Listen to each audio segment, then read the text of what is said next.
ইরানের ইসলামী বিপ্লবী গার্ড বাহিনীর ক্ষেপণাস্ত্র হামলায় বেঘোরে প্রাণ হারিয়েছেন ইসরায়েলের প্রেসিডেন্ট বেনিয়ামিন নেতানিয়াহু। ইরানের এক শক্ত হামলায় বিধ্বস্ত হয়েছে একটি ভবন, যেখানে ছিলেন বেঞ্জামিন নেতানিয়াহু, আর সেই আক্রমণে মারা গেছেন তিনি। সামাজিক যোগাযোগ মাধ্যমে ইতিমধ্যে ব্যাপকভাবে ছড়িয়ে পড়েছে। ইরানের বিপ্লবী গার্ড হঠাৎ একটি ক্ষেপণাস্ত্র হামলা চালিয়েছে, যার লক্ষ্য ছিল ইসরায়েলের প্রধানমন্ত্রীর কার্যালয়। আয়াতুল্লাহ আলী খামেনির মৃত্যুতে প্রতিশোধের আগুনে জ্বলে উঠেছে ইরান, মারা গেছেন নেতানিয়াহু। নিহত হয়েছে ইসরায়েলের প্রেসিডেন্ট বেঞ্জামিন নেতানিয়াহু, এমনটাই দাবি করেছেন ইরানের গণমাধ্যম ইরান নিউজ। ইসরায়েলের প্রধানমন্ত্রীর কার্যালয় লক্ষ্য করে ক্ষেপণাস্ত্র হামলা চালিয়েছে। এই ঘটনার পর ইসরায়েলের প্রধানমন্ত্রী বেনিয়ামিন নেতানিয়াহুর অবস্থান নিয়ে তৈরি হয়েছে অনিশ্চয়তা। ইরানের আধার সরকারি সংবাদ মাধ্যম তাসনিম নিউজে প্রকাশিত বিবৃতিতে বলা হয়েছে, ইসলামিক রেভলিউশনারি গার্ড কোর তাদের 10ম দফা হামলায় খাইবার ক্ষেপণাস্ত্র ব্যবহার করে লক্ষ্যবস্তুতে আঘাত হেনেছে। এবার নেতানিয়াহুর কার্যালয়ে ক্ষেপণাস্ত্র হামলা চালিয়েছে ইরান। ইসরায়েলি প্রধানমন্ত্রী বেনিয়ামিন নেতানিয়াহুর বর্তমান অবস্থা এবং ভাগ্য নিয়ে তৈরি হয়েছে চরম অনিশ্চয়তা। ইরান ঘোষণা করেছে তারা অপারেশন টু প্রমিস 4 এর 19তম ধাপ শুরু করেছে। এই ধাপে ড্রোন ও ক্ষেপণাস্ত্র ব্যবহার করে একযোগে হামলা চালানো হয়েছে বলে জানানো হয়। মধ্যপ্রাচ্যের উত্তপ্ত পরিস্থিতিতে ছড়িয়ে পড়েছে এক বিস্ফোরক দাবি। ইসরায়েলি প্রধানমন্ত্রীর কার্যালয়ে সরাসরি ক্ষেপণাস্ত্র হামলা চালিয়েছে ইরান, যার বার্তা একদম পরিষ্কার। খামেনির বদলে নেতানিয়াহুর জীবন কেড়ে নিতে চায়। সর্বোচ্চ ধর্মীয় নেতাকে হত্যা করে মার্কিন যুক্তরাষ্ট্র এবার সাপের লেজে পা দিয়েছে। এই ইরান যুক্তরাষ্ট্র ইসরায়েল যুদ্ধ তৃতীয় বিশ্বযুদ্ধে রূপ নিতে আর বেশি সময় বাকি নেই। ইরানের খাইবার ক্ষেপণাস্ত্র হামলায় ইসরায়েলের প্রধানমন্ত্রী বেনিয়ামিন নেতানিয়াহু মারা গেছেন। দর্শকদের অনুরোধ করব একটা মুহূর্ত না টেনে সম্পূর্ণ ভিডিওটি মনোযোগ সহকারে দেখতে থাকুন। আমরা বেশি কথা না বাড়িয়ে সরাসরি দেখে আসবো কাঙ্ক্ষিত সব ভিডিওগুলো। তবে তার আগে বলবো, যারা প্রতিনিয়ত আপডেট খবর দেখতে চান তারা অবশ্যই আমাদের ইউটিউব চ্যানেলটি সাবস্ক্রাইব করে পাশের বেল আইকন অন করে দিবেন পরবর্তী ভিডিওর আপডেট সবার আগে দেখার জন্য। আর যারা আগে থেকেই সাবস্ক্রাইব করে রেখেছেন তাদেরকে অসংখ্য অসংখ্য ধন্যবাদ। দর্শক, আপনারা কি কোন জায়গা থেকে ভিডিওটি দেখছেন অবশ্যই কমেন্ট করে জানিয়ে দিবেন। চলুন দর্শক, ভিডিওতে আমরা একটি লাইক দিয়ে ধারাবাহিকভাবে সব ভিডিওর আলোচনা দেখে আসি। ইরানের ইসলামী বিপ্লবী গার্ড বাহিনীর ক্ষেপণাস্ত্র হামলায় বেঘোরে প্রাণ হারিয়েছেন ইসরায়েলের প্রেসিডেন্ট বেনিয়ামিন নেতানিয়াহু। ইরানের এক শক্ত হামলায় বিধ্বস্ত হয়েছে একটি ভবন, যেখানে ছিলেন বেঞ্জামিন নেতানিয়াহু, আর সেই আক্রমণে মারা গেছেন তিনি। সামাজিক যোগাযোগ মাধ্যমে ইতিমধ্যে ব্যাপকভাবে ছড়িয়ে পড়েছে। ইরানের বিপ্লবী গার্ড হঠাৎ একটি ক্ষেপণাস্ত্র হামলা চালিয়েছে, যার লক্ষ্য ছিল ইসরায়েলের প্রধানমন্ত্রীর কার্যালয়। আয়াতুল্লাহ আলী খামেনির মৃত্যুতে প্রতিশোধের আগুনে জ্বলে উঠেছে ইরান, মারা গেছেন নেতানিয়াহু। নিহত হয়েছে ইসরায়েলের প্রেসিডেন্ট বেঞ্জামিন নেতানিয়াহু, এমনটাই দাবি করেছেন ইরানের গণমাধ্যম ইরান নিউজ। ইসরায়েলের প্রধানমন্ত্রীর কার্যালয় লক্ষ্য করে ক্ষেপণাস্ত্র হামলা চালিয়েছে। এই ঘটনার পর ইসরায়েলের প্রধানমন্ত্রী বেনিয়ামিন নেতানিয়াহুর অবস্থান নিয়ে তৈরি হয়েছে অনিশ্চয়তা। ইরানের আধার সরকারি সংবাদ মাধ্যম তাসনিম নিউজে প্রকাশিত বিবৃতিতে বলা হয়েছে, ইসলামিক রেভলিউশনারি গার্ড কোর তাদের 10ম দফা হামলায় খাইবার ক্ষেপণাস্ত্র ব্যবহার করে লক্ষ্যবস্তুতে আঘাত হেনেছে। এবার নেতানিয়াহুর কার্যালয়ে ক্ষেপণাস্ত্র হামলা চালিয়েছে ইরান। ইসরায়েলি প্রধানমন্ত্রী বেনিয়ামিন নেতানিয়াহুর বর্তমান অবস্থা এবং ভাগ্য নিয়ে তৈরি হয়েছে চরম অনিশ্চয়তা। ইরান ঘোষণা করেছে তারা অপারেশন টু প্রমিস 4 এর 19তম ধাপ শুরু করেছে। এই ধাপে ড্রোন ও ক্ষেপণাস্ত্র ব্যবহার করে একযোগে হামলা চালানো হয়েছে বলে জানানো হয়। মধ্যপ্রাচ্যের উত্তপ্ত পরিস্থিতিতে ছড়িয়ে পড়েছে এক বিস্ফোরক দাবি। ইসরায়েলি প্রধানমন্ত্রীর কার্যালয়ে সরাসরি ক্ষেপণাস্ত্র হামলা চালিয়েছে ইরান, যার বার্তা একদম পরিষ্কার। খামেনির বদলে নেতানিয়াহুর জীবন কেড়ে নিতে চায়। সর্বোচ্চ ধর্মীয় নেতাকে হত্যা করে মার্কিন যুক্তরাষ্ট্র এবার সাপের লেজে পা দিয়েছে। এই ইরান যুক্তরাষ্ট্র ইসরায়েল যুদ্ধ তৃতীয় বিশ্বযুদ্ধে রূপ নিতে আর বেশি সময় বাকি নেই। মধ্যপ্রাচ্যের আকাশ এখন বারুদ আর আগুনের ধোঁয়ায় আচ্ছন্ন। যে আমেরিকা এবং ইসরায়েল এতদিন দম্ভের সাথে বলে আসছিল তাদের কেউ স্পর্শ করতে পারবে না, আজ তারাই পালানোর পথ খুঁজে পাচ্ছে না। ইরানের সর্বোচ্চ ধর্মীয় নেতা আয়াতুল্লাহ আলী খামেনির মৃত্যুর পর পরিস্থিতি যে এতটা ভয়াবহ হবে তা হয়তো পশ্চিমা বিশ্ব স্বপ্নেও ভাবেনি। খামেনির মৃত্যুর প্রতিশোধ নিতে ইরান যে আগ্নেয়গিরির মতো ফেটে পড়বে তা এখন হাড়ে হাড়ে টের পাচ্ছে তেল আবিব থেকে ওয়াশিংটন। একের পর এক মিসাইল আর ড্রোন হামলা আছড়ে পড়ছে ইসরায়েল এবং মধ্যপ্রাচ্যে থাকা আমেরিকার ঘাঁটিগুলোতে। তবে আজকের সবচেয়ে বড় চমকে দেওয়া খবরটি এসেছে ইসরায়েলের ভেতর থেকে। আন্তর্জাতিক বিভিন্ন গণমাধ্যম এবং সোশ্যাল মিডিয়ায় ছড়িয়ে পড়া তথ্যের দাবি করা হয়েছে, ইরানের মিসাইলের সরাসরি আঘাত এনেছে ইসরায়েলের প্রধানমন্ত্রী বেঞ্জামিন নেতানিয়াহুর বাসভবনে। আর এই হামলার পর থেকেই খোঁজ মিলছে না নেতানিয়াহুর। বিশ্বজুড়ে এখন একটাই গুঞ্জন, তবে কি মারা গেছেন নেতানিয়াহু? গত 24 ঘন্টায় তার কোনো খোঁজ নেই। বাতিল করা হয়েছে আজকের নির্ধারিত সকল প্রোগ্রাম। আজকের ভিডিওতে আমরা জানাবো নেতানিয়াহুর মৃত্যুর গুঞ্জনের আসল রহস্য, ইরানের ভয়াবহ হামলার সর্বশেষ পরিস্থিতি এবং গত 24 ঘন্টায় এ যুদ্ধ সামলাতে আমেরিকা কত মিলিয়ন ডলারের ক্ষতি হয়েছে। বিস্তারিত থাকছে এই ভিডিওতে। মূল আলোচনায় যাওয়ার আগে আমার দর্শকদের কাছে একটি ছোট্ট প্রশ্ন রাখতে চাই। আপনারা জানেন ইরান বর্তমানে ইসরায়েল এবং তার পশ্চিমা মিত্রদের বিরুদ্ধে একাই লড়াই করে যাচ্ছে। তারা মাথা উঁচু করে দাঁড়িয়েছে অন্যায়ের বিরুদ্ধে। আপনারা যারা মনে করেন ইরান বর্তমানে ইসরায়েল এবং তার পশ্চিমা মিত্রদের বিরুদ্ধে যেভাবে সোচ্চার হয়েছে তা সঠিক এবং সমোপযোগী, তারা বিষয়টিকে কিভাবে দেখছেন, এবং এই মুহূর্তে বিশ্বজুড়ে ইসরায়েলি প্রধানমন্ত্রী বেঞ্জামিন নেতানিয়াহুর মৃত্যুর যে গুঞ্জন শোনা যাচ্ছে তা যদি সত্য হয় তবে আপনার অনুভূতি কেমন হবে? আপনারা যারা ইরানকে মন থেকে ভালোবাসেন, যারা মনে করেন মুসলিম বিশ্বের অধিকার আদায়ে ইরানের এই কার্যক্রম সঠিক, তারা কমেন্ট বক্সে লিখুন আই লাভ ইরান। চলুন একটু পিছনের দিকে ফিরে তাকানো যাক। যখন ইরানের সর্বোচ্চ ধর্মীয় নেতা আয়াতুল্লাহ আলী খামেনির মৃত্যুর খবর ছড়িয়ে পড়েছিল, তখন উল্লাসে ফেটে পড়েছিল ইসরায়েল। খামেনির মৃত্যুর ঠিক পরপরই বেঞ্জামিন নেতানিয়াহু একটি সংবাদ সম্মেলন করেছিলেন। তার চেহারায় ছিল অহংকারের ছাপ। তিনি দম্ভের সাথে বলেছিলেন, আমি ঠিক আছি, ইসরায়েল ঠিক আছে, আমাদের শত্রুরা ধ্বংস হয়ে গেছে। সেদিন তার বচনভঙ্গি ছিল একজন বিজয়ীর মতো। তিনি বুঝিয়ে দিতে চেয়েছিলেন যে ইরানকে তিনি নেতৃত্বশূন্য করে দিয়েছেন, কিন্তু ভাগ্যের কি নির্মম পরিহাস। সেই ঘটনার মাত্র একদিন পেরোতে না পেরোতেই পাশার দাম যেন উল্টে গেল। আজ পরিস্থিতি সম্পূর্ণ ভিন্ন। গত 24 ঘন্টারও বেশি সময় ধরে বেঞ্জামিন নেতানিয়াহুর কোনো খোঁজ নেই। যেই লোকটা পান থেকে চুন খুঁজলেই মিডিয়ার সামনে এসে হুঙ্কার দিতেন, টুইটারে বা এক্সে বড় বড় বিবৃতি দিতেন, আজ এত বড় হামলার পরেও তিনি সম্পূর্ণ নীরব। সবচেয়ে সন্দেহজনক বিষয় হলো, আজ ইসরায়েলে নেতানিয়াহুর একটি পূর্ণ নির্ধারিত গুরুত্বপূর্ণ প্রোগ্রাম ছিল, কিন্তু শেষ মুহূর্তে কোনো কারণ দর্শানো ছাড়াই সে প্রোগ্রামটি বাতিল বা ক্যান্সেল করা হয়েছে। প্রশ্ন হলো, উনি যদি আসলেই বেঁচে থাকেন, যদি তিনি সুস্থ থাকেন, তবে এত বড় হামলার পর কেন তিনি জনগণের সামনে আসলেন না? কেন তিনি আবারও সংবাদ সম্মেলন করে বললেন না যে আমি বেঁচে আছি, আমি ঠিক আছি, শত্রুরা আমাদের কিছুই করতে পারেনি? ইসরায়েলি গণমাধ্যমও এ বিষয়ে রহস্যজনকভাবে চুপ। তারা কোনো বিবৃতি দিচ্ছে না। আর এই নিরাপত্তাই প্রমাণ করছে ডালমে কুচ কালা হে, অর্থাৎ নেতানিয়াহুর ভাগ্যে হয়তো ভয়ঙ্কর কিছু ঘটেছে, যা ইসরায়েল এখনই বিশ্বকে জানাতে চাইছে না। কারণ এখনই এসব খবর প্রকাশ পেলে তাদের সেনাবাহিনীর মন মানসিকতা ভেঙে যাবে। ইরানের রিভলিউশনারি গার্ড বা আইআরজিসি দাবি করেছে তারা হাইপারসোনিক মিসাইল ব্যবহার করে ইসরায়েলের হাই প্রোফাইল টার্গেটগুলোতে আঘাত এনেছে। এর মধ্যে প্রধান টার্গেট ছিল নেতানিয়াহুর বাসভবন এবং তার দপ্তর। বিভিন্ন ফুটেজে দেখা গেছে তেল আবিবের আকাশে আগুনের গোলা।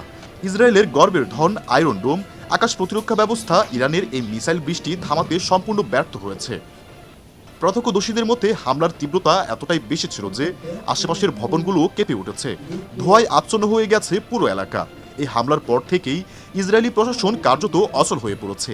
বাংকারে লুকিয়েও যে শেষ রক্ষা হচ্ছে না তা তারা এখন বুঝতে পারছে। ইরান এবার কোনো ফাঁকা বলি আওড়াচ্ছে না, তারা সরাসরি সাপের মাথায় আঘাত করেছে। আর এই আঘাতের কারণেই বিশ্বজুড়ে ছড়িয়ে পড়েছে নেতানিয়াহুর মৃত্যুর খবর। যদিও এখনও এটি আনুষ্ঠানিকভাবে নিশ্চিত করা হয়নি, তবে পারিপার্শ্বিক অবস্থা এবং ইসরায়েলের নিরাপত্তা অনেক কিছুই বলে দিচ্ছে। এবার আসি আমেরিকার কথাই। ইসরায়েলকে বাঁচাতে গিয়ে আমেরিকা এখন নিজেই দেউলিয়া হওয়ার পথে। আপনারা শুনলে অবাক হবেন, গত 24 ঘন্টায় ইরানের মিসাইল এবং ড্রোন হামলা ঠেকাতে গিয়ে আমেরিকা কত টাকা খরচ করেছে। প্রাথমিক হিসাব অনুযায়ী মাত্র 24 ঘন্টা এই সংঘাতকে মোকাবেলা করতে গিয়ে আমেরিকা খরচ করেছে $1 বিলিয়ন বেশি। হ্যাঁ, আপনি ঠিকই শুনছেন, ইরানের সস্তা ড্রোন এবং মিসাইল আটকাতে গিয়ে আমেরিকাকে ব্যবহার করতে হচ্ছে $1 মিলিয়ন প্যারিস্টিক মিসাইল এবং অ্যারো ডিফেন্স সিস্টেম। ইরান খুব কৌশলে গেম খেলছে। তারা জানে আমেরিকার কাছে অস্ত্র আছে, কিন্তু সে অস্ত্রের ব্যবহার অত্যন্ত ব্যয়বহুল। তাই ইরান ঝাঁকে ঝাঁকে ড্রোন এবং রকেট ছুটছে, আর সেগুলো আটকাতে গিয়ে আমেরিকার পকেট ফাঁকা হচ্ছে। পেন্টাগন থেকে এরই মধ্যে উদ্বেগ জানানো হচ্ছে যে এভাবে যদি যুদ্ধ চলতে থাকে তবে আমেরিকার অর্থনীতিতে বড় ধরনের ধস নামবে। শুধুমাত্র ইসরায়েলকে পাহারা দিতে গিয়ে আমেরিকার সাধারণ জনগণের ট্যাক্সের টাকা পানির মতো খরচ হচ্ছে। শুধু ইসরায়েল নয়, ইরান এবার টার্গেট করেছে মধ্যপ্রাচ্যে লুকিয়ে থাকা আমেরিকার সবকটি ঘাঁটিকে। বিশেষ করে সৌদি আরব, কাতার এবং কুয়েতে থাকা মার্কিন ঘাঁটিগুলোতে ভয়াবহ হামলার খবর পাওয়া গেছে। সৌদি আরবের রাষ্ট্রীয় তেল কোম্পানি আরামকোর একটি বড় তেল শোধনাগারে ড্রোন হামলা চালিয়েছে ইরান। ফুটেজে দেখা যাচ্ছে দাউ দাউ করে জ্বলছে তেলের খনি। এই হামলার মাধ্যমে ইরান বুঝিয়ে দিয়েছে যারা আমেরিকার হয়ে কাজ করছে তাদের পরিণতি ভালো হবে না। সবচেয়ে লজ্জাজনক দৃশ্য দেখা গেছে দুবাই এবং কাতারের মার্কিন ঘাঁটিগুলোতে। সোশ্যাল মিডিয়ায় ভাইরাল হওয়া কিছু ভিডিওতে দেখা যাচ্ছে সাইরেন বাজার সাথে সাথেই মার্কিন সেনারা দিকব্যাদিক গ্যাট শূন্য হয়ে পালাচ্ছে। কার্গো বিমানে করে তড়িঘড়ি করে তারা ঘাঁটি ত্যাগ করেছে। যে আমেরিকান মেরিন সদস্যদের বিশ্বসেরা বলা হতো, ইরানের ভয়ে তাদের এই পলায়নের দৃশ্য বিশ্ববাসীকে অবাক করেছে। কাতার এবং কুয়েতের সরকারও এখন ভয়ে তটস্থ, কারণ তাদের মাটিতে থাকা মার্কিন ঘাঁটির কারণেই তারা এখন ইরানের টার্গেটে পরিণত হয়েছে। ইরান স্পষ্ট জানিয়ে দিয়েছে এই ঘাঁটিগুলো ব্যবহার করে যদি ইরানের উপর কোনো হামলা চালানোর চেষ্টা করা হয় তবে সেই দেশকেই মাটির সাথে মিশিয়ে দেওয়া হবে। সম্মানিত দর্শক, পরিস্থিতির দিকে তাকালে এটা স্পষ্ট যে মধ্যপ্রাচ্যের যুদ্ধের মোড় ঘুরে গেছে। আয়াতুল্লাহ খামেনির মৃত্যু ইরানকে দুর্বল করেনি, বরং তাদের আরও হিংস্র করে তুলেছে। একদিকে নেতানিয়াহুর মৃত্যুর প্রবল গুঞ্জন, তার পূর্ণ নির্ধারিত প্রোগ্রাম বাতিল এবং ইসরায়েলের রহস্যজনক নিরাপত্তা। অন্যদিকে গত 24 ঘন্টায় আমেরিকার বিলিয়ন ডলারের ক্ষতি এবং সেনাদের পালায়ন, এসব কিছুই ইঙ্গিত দিচ্ছে যে পশ্চিমারা এবার ভুল প্রতিপক্ষের সাথে লড়ছে। নেতানিয়াহু যদি সত্যি মারা গিয়ে থাকে, তবে তা হবে ইসরায়েলের ইতিহাসের সবচেয়ে বড় পতন। আর যদি তিনি গুরুতর আহত হয়েও থাকেন, তবেও তার রাজনৈতিক কেরিয়ার এবং দম্ভের এখানেই শেষ। ইরান প্রমাণ করেছে তারা রক্তের বদলা রক্ত দিয়েই নিতে শিখেছে। আগামী 24 ঘন্টায় বিশ্বের জন্য অত্যন্ত গুরুত্বপূর্ণ। ইসরায়েল কি তাদের প্রধানমন্ত্রীর অবস্থা সম্পর্কে মুখ খুলবে, নাকি তারা কোনো বড় ধরনের মিথ্যা নাটক সাজাবে? আমেরিকা কি পারবে তাদের অর্থনীতি বাঁচিয়ে এই যুদ্ধ চালিয়ে যেতে? সব প্রশ্নের উত্তর আমরা সময়ের সাথে সাথেই পেয়ে যাব। তবে একটা কথা নিশ্চিত, মধ্যপ্রাচ্যে আমেরিকা এবং ইসরায়েলের একচ্ছত্ব আধিপত্যের দিন শেষ হয়ে আসছে। ইরান আজ যে সাহস দেখিয়েছে তা ইতিহাসের পাতায় লেখা থাকবে। প্রিয় দর্শক, আজকের ভিডিও সম্পর্কে আপনার একান্ত ব্যক্তিগত মতামত আপনি চাইলেই কমেন্ট করে আমাদের জানিয়ে দিতে পারেন। মধ্যপ্রাচ্যের আকাশে এখন আগুনের গন্ধ, ক্ষেপণাস্ত্রের শব্দে কেঁপে উঠছে গোটা অঞ্চল।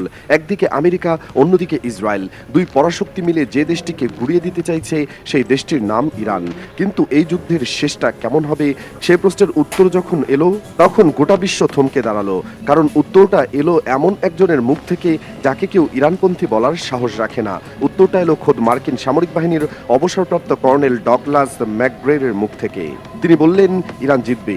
শুধু তাই নয়, তিনি আরো এমন একটা কথা বললেন যেটা শুনলে রীতিমতো শিরদাঁড়া দিয়ে ঠান্ডা স্রোত বয়ে যায়। তিনি বললেন এই যুদ্ধের পর মধ্যপ্রাচ্যে ইসরায়েলের অস্তিত্বই নাও থাকতে পারে।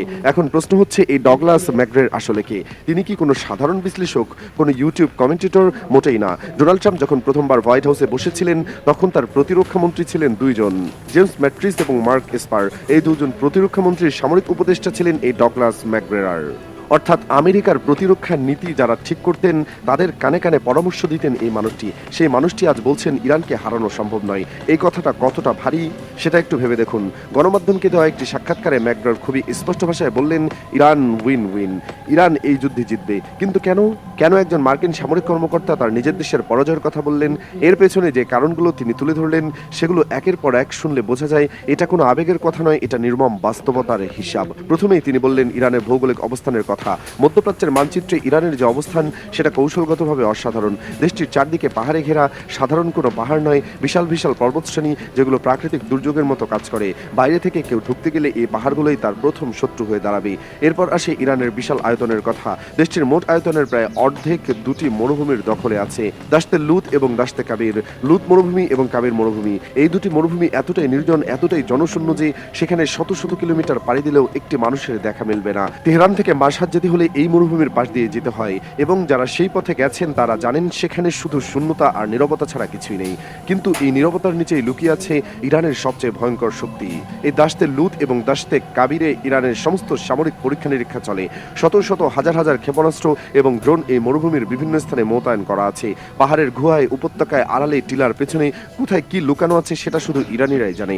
আমেরিকা জানে না, আমেরিকার স্যাটেলাইটও জানে না, আমেরিকার গোয়েন্দা সংস্থাও জানে না। এটাই ইরানের সবচেয়ে বড় অস্ত্র, তার নিজের ভূমির রহস্য, যেটা শুধু তার নিজের নখদর্পণে আছে।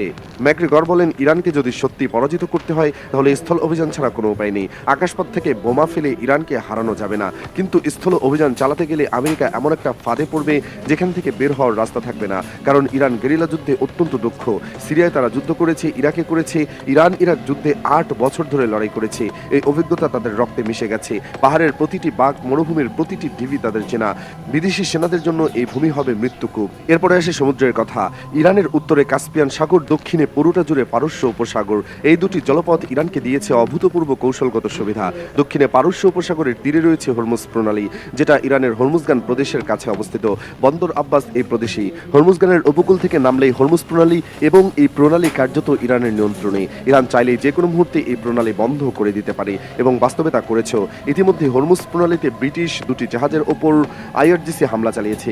যে জাহাজগুলো মার্কিন বাহিনীকে তেল সরবরাহ করতে যাচ্ছিল, সেই জাহাজগুলো জ্বলছে, নেভানোর কেউ নেই, ক্ষমতাও নেই। হরমুজ প্রণালী বন্ধ হলে কি হবে সেটা ভাবলে আতঙ্কিত হতে হয়। বিশ্বের কমপক্ষে 20 ভাগ তেল এবং গ্যাস এই প্রণালী দিয়েই পরিণত হয়। চীন, জাপান, দক্ষিণ কোরিয়া, উত্তর Korea, Singapore, Philippines, Malaysia, Indonesia, এইসব দেশে তেল যাওয়া বন্ধ হয়ে যাবে। ইউরোপে, আমেরিকায় তেল সংকট দেখা দেবে। ইতিমধ্যে তেলের দাম ব্যারেল প্রতি $80 উপরে চলে গেছে, আগে ছিল $70। এই পরিস্থিতি আর 2-1 দিন চলমান থাকলে দাম $100 $1,000 ছাড়িয়ে যাবে। তখন সারা বিশ্বে জিনিসপত্রের দাম আকাশচুম্বী হবে, বিমা খরচ বাড়বে, মুদ্রাস্ফীতি ভয়াবহ আকার ধারণ করবে, বিভিন্ন দেশে অর্থনৈতিক বিশৃঙ্খলা তৈরি হবে এবং আমেরিকায় বিক্ষোভ শুরু হয়ে যাবে। আরেকটি বিষয় আছে যেটা ম্যাকগ্রের গুরুত্বের সাথে তুলে ধরলেন, সেটা হচ্ছে সাপ্লাই চেইনের বিষয়ে। ইরানের পাকিস্তান এবং আফগানিস্তানের সাথে সীমান্ত রয়েছে। ইরান চাইলে চীন থেকে পাকিস্তান ও আফগানিস্তানের ভেতর দিয়ে সামরিক রসদ নিতে পারবে এবং বাস্তবে চীন সেই সরবরাহ দিচ্ছেও। আবার উত্তরে কাস্পিয়ান সাগরের ওপারে রাশিয়া থেকে অস্ত্র ও সামরিক সরঞ্জাম কাস্পিয়ান সাগর দিয়ে সরাসরি ইরানে চলে আসতে পারে, কেউ টের পাবে না। অর্থাৎ ইরানের নিজস্ব সামরিক উৎপাদন যদি কোনো কারণে বন্ধ হয়ে যায়, তবুও চীন এবং রাশিয়া থেকে পেছনে শক্ত দেয়ালের মতো দাঁড়িয়ে আছে। কিন্তু আমেরিকার অবস্থা ঠিক উল্টো। আমেরিকাকে 12-13 হাজার কিলোমিটার দূর থেকে সামরিক সরঞ্জাম আনতে হবে। বিমানে আনলেও সময় লাগবে এবং সেটা নিরাপদও নয়, কারণ ইরানের রাডারে ধরা পড়লে ক্ষেপণাস্ত্র দিয়ে ভূপাতিত করা হতে পারে, আর জাহাজে আনতে গেলে 20 থেকে 25 দিন সময় লাগবে। ফলে আমেরিকার সাপ্লাই চেইন অত্যন্ত ভঙ্গুর এবং এই যুদ্ধে সেটা তাদের জন্য মারাত্মক দুর্বলতা। এদিকে আমেরিকা এবং ইসরায়েলের সেনাবাহিনী ইতিমধ্যে যুদ্ধক্লান্ত। ইউক্রেনে অস্ত্র দিতে দিতে ইসরায়েলকে সরবরাহ করতে করতে আমেরিকার অস্ত্রের মজুদ অনেকটাই কমে গেছে। ইসরায়েলের সেনারা বহুদিন ধরে একটা যুদ্ধ করছে, তারা ক্লান্ত, তারা আরাম চায়। মার্কিন বিমানবাহী রণতরী জেরাল্ড আর ফোর্ড যারা কর্মরত, তাদের 6 মাস পর 2 মাসের ছুটিতে দেশে যাওয়ার কথা ছিল, কিন্তু তারা ইতিমধ্যে 8 মাস ধরে টানা কাজ করছে। 2 মাস অতিরিক্ত হয়ে গেছে। তারা স্ত্রী, সন্তান, মা বাবা, ভাই বোন, বন্ধু বান্ধবদের কাছে যেতে পারছে না। তারা হতাশ, ক্ষুব্ধ, জীবন বাজি রেখে লড়াই করার মনোবল তাদের ক্রমশ কমে যাচ্ছে। অন্যদিকে ইরানের পক্ষ থেকে ঘোষণা এসেছে যে তারা অন্তত 2 বছর একটানা এভাবে যুদ্ধ চালিয়ে যেতে সক্ষম। তাদের অস্ত্র ও সামরিক সরঞ্জামের কোনো অভাব হবে না। আর এই 2 বছরের মধ্যে তো ইরান নতুন অস্ত্র উৎপাদন করবেই, রাশিয়া ও চীন থেকে সাপ্লাইও আসবে। ম্যাকগ্রেগর নিজেই স্বীকার করলেন যে ইরানের হাতে যেসব অস্ত্রশস্ত্র রয়েছে সেগুলো মোটেও দুর্বল নয়, বরং সেগুলো অত্যন্ত আধুনিক, কার্যকরী এবং আমেরিকা ইসরায়েলের বিরুদ্ধে যথেষ্ট শক্তিশালী। বাস্তবেও সেটা প্রমাণিত হচ্ছে। মার্কিন ঘাঁটিতে হামলা হচ্ছে, অনেক ক্ষেত্রে ঠেকানো যাচ্ছে না। ইসরায়েলের ভয়াবহ আক্রমণ চালানো হচ্ছে, ইন্টারসেপ্টর কাজ করছে না। পুরো মধ্যপ্রাচ্য বলতে গেলে ইরানের হামলায় জ্বলছে। এখন সবচেয়ে বড় প্রশ্ন, ইরান যদি সত্যি জিতে যায় তাহলে কি হবে? ম্যাকগ্রের ভাষ্য অনুযায়ী 2টি জিনিস ঘটবে যেগুলো মধ্যপ্রাচ্যের ইতিহাস চিরতরে বদলে দেবে। প্রথমত, মধ্যপ্রাচ্য থেকে আমেরিকার সমস্ত সামরিক ঘাঁটি গুটিয়ে নিতে হবে, একটি সৈন্য আর সেখানে থাকতে পারবে না। আর দ্বিতীয়ত এবং সবচেয়ে চমকপ্রদ এবং ভয়ঙ্কর কথাটি তিনি বললেন, সেটা হলো মধ্যপ্রাচ্যে ইসরায়েলের অস্তিত্ব থাকবে কিনা সেই ফয়সালা এই যুদ্ধেই হবে, এবং তার মতে ইসরায়েলের অস্তিত্ব না থাকার সম্ভাবনা অত্যন্ত বেশি। ইরান এই যুদ্ধকে তাদের অস্তিত্বের লড়াই হিসেবে নিয়েছে, আর ইতিহাস সাক্ষী যে জাতি কোনো যুদ্ধকে নিজের অস্তিত্বের লড়াই হিসেবে গ্রহণ করে, সেই জাতিকে পরাজিত করা পৃথিবীর কোনো কঠিনতম কাজগুলোর একটি। তারা শেষ রক্তবিন্দু পর্যন্ত লড়াই করে থাকে, পিছু হটে না, আত্মসমর্পণও করে না।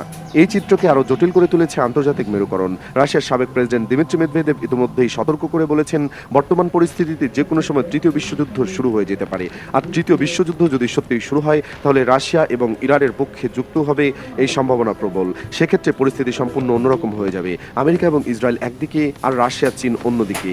এমন একটি বৈশ্বিক সংঘাতে আমেরিকা ও ইসরায়েলের জয়ের সম্ভাবনা কতটুকু সেটা সহজেই অনুমেয়। তাই ম্যাকগ্রের বিশ্লেষণ অনুযায়ী আমেরিকা যদি সত্যি তৃতীয় বিশ্বযুদ্ধ এড়াতে চায়, তাহলে সম্ভবত তাকে পরাজয় মেনে নিতে হবে। অবশ্য মুদ্রার উল্টো পিঠটাও দেখা দরকার। ইরান যদি এই যুদ্ধে পরাজিত হয়, তাহলে পরিস্থিতি হবে সম্পূর্ণ বিপরীত। মধ্যপ্রাচ্যে ইরানের প্রভাব একেবারে শেষ হয়ে যাবে। পুরো অঞ্চলের নিয়ন্ত্রণ চলে যাবে আমেরিকা ও ইসরায়েলের হাতে। গ্রেটার ইসরায়েল বা নিউ মিডল ইস্টের যে পরিকল্পনার কথা বলা হয়, সেটা বাস্তবায়নের পথ খুলে যাবে। মুসলিম বিশ্বের জন্য যে সম্ভাবনার আলো ছিল, সেটা নিভে যাবে এবং জাতিগতভাবে মুসলিম উম্মাহ মারাত্মকভাবে কোণঠাসা হয়ে পড়বে। এই মুহূর্তে সবচেয়ে গুরুত্বপূর্ণ বিষয় হচ্ছে আসন্ন ঘণ্টাগুলো। ডোনাল্ড ট্রাম্প আলোচনার কথা বলছেন ঠিকই, কিন্তু একই সাথে এমন আভাস পাওয়া যাচ্ছে যে ইরানের বিরুদ্ধে সবচেয়ে বড় আঘাতটা এখনো আসেনি। আশঙ্কা করা হচ্ছে তেহরানের উপর অত্যন্ত বড় ধরনের হামলা চালানোর প্রস্তুতি চলছে। এই হামলা যদি ইরান ঠেকাতে পারে, প্রতিহত করতে পারে, তাহলে ইরানি বাহিনীর বিজয় অনেকটাই সুনিশ্চিত হয়ে যাবে বলে বিশ্লেষকরা মনে করছেন। আর যদি না পারে, তাহলে মধ্যপ্রাচ্যের ভবিষ্যৎ সম্পূর্ণ অন্যরকম হবে। যুদ্ধের এই অনিশ্চিত মুহূর্তে তেহরান অনেকটাই ফাঁকা হয়ে গেছে। মানুষজন শহর ছেড়ে আশপাশের ছোট শহরগুলোতে আশ্রয় নিচ্ছে। তেহরানে যে বাংলাদেশি কমিউনিটি আছে, তারা এখনো সেখানে আছেন এবং সবাই মোটামুটি ভালো আছেন বলে জানা গেছে। দর্শক, এতক্ষণ সাথে থাকার জন্য অসংখ্য ধন্যবাদ। ইতিমধ্যে আপনারা ভিডিওর আলোচনা দেখে বুঝতে পেরেছেন আজকের ভিডিওটি কতটা গুরুত্বপূর্ণ। এই বিষয়ে আপনার মূল্যবান মন্তব্য অবশ্যই কমেন্ট করে জানিয়ে দিবেন। দর্শক, আজকের জন্য এতটুকুই ভিডিও ছিল। আর পরবর্তী আপডেট খবর পেতে আমাদের ইউটিউব চ্যানেলটি সাবস্ক্রাইব করে রাখবেন। আল্লাহ হাফেজ।